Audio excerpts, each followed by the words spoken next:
Telugu Desam party అధికారంలోకి వచ్చిన తర్వాత ఈ 6 నెలల కాలంలో ఈ నియోజకవర్గానికి వాళ్ళు ఏం చేశారు అని అడిగితే ఇలా వైఎస్ఆర్ కాంగ్రెస్ పార్టీకి స్ట్రాంగ్ గా ఉన్న లీడర్లు, పేద ప్రజల కోసం పనిచేసే లీడర్ల ఇంటి ముందు గుమ్మాలు కొట్టడం, వాళ్ళ పొలాలకి అడ్డంగా గోడలు కట్టడం, అలాగే వాళ్ళ మీద తప్పుడు కేసులు పెట్టి పోలీసులతో వాళ్ళని బెదిరించడం, ఇలాంటి నీతిమాలిన చర్యలు చేస్తున్నారే తప్ప వాళ్ళు ఇచ్చిన సూపర్ 6 గాని లేదా మిగతా వాగ్దానాలు గాని ఏవీ నెరవేర్చకుండా ఏ విధంగా ప్రజల్ని మోసం చేశారో ప్రజలందరికీ ఇప్పుడే అర్థం అయిపోయింది.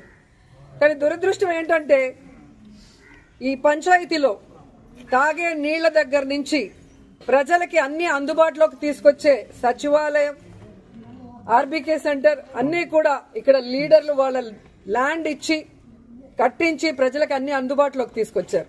కానీ తెలుగుదేశం గతంలో 14 సంవత్సరాలు అధికారంలో ఉన్న చంద్రబాబు నాయుడు అప్పుడు ఏం చేయలేదు, ఇప్పుడు అధికారంలోకి వచ్చాక ఇప్పుడు కూడా ఏం చేయకుండా వాళ్ళు ఫెయిల్యూర్ అయిన విషయాన్ని కప్పిపుచ్చుకోవడానికి ఈ విధంగా కొంతమందిని టార్గెట్ చేసి వైఎస్ఆర్ కాంగ్రెస్ పార్టీ లీడర్ని వేధించడం, భయభ్రాంతులు చేయాలన్న ఆలోచనతో ముందుకు వెళ్తున్నారు.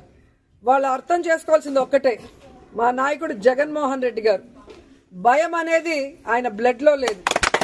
ఆయన వెనక పనిచేస్తున్న మేమందరం కూడా జగనన్న సైనికులుగా ముందుకు వెళ్తున్నాం. ఎవరికి భయపడే పరిస్థితి లేదు. ఎందుకంటే వైఎస్ఆర్ కాంగ్రెస్ పార్టీలో మేము ఎవరు తప్పు చేయలేదు. 5 ఏళ్లు కూడా ప్రజలకి మంచే చేశాం, నియోజకవర్గాలన్నీ అభివృద్ధి చేశాం. ఈ రోజు మీరు మోసంతో అధికారంలోకి వచ్చారు, ఈవీఎంలు మ్యానిపులేట్ చేసి వచ్చారు, ఏ విధంగా సూపర్ 6 అంటూ ప్రజల్ని మోసం చేసి వచ్చారు. మీరు సిగ్గుపడాలి, మేము సిగ్గుపడాల్సిన అవసరం లేదు. కానీ ఈరోజు టీడీపీ వాళ్ళని హెచ్చరిస్తున్నాం, ఇలాంటి పనికిమాలిన కార్యక్రమాలు మరొకసారి చేస్తే సహించేది లేదు.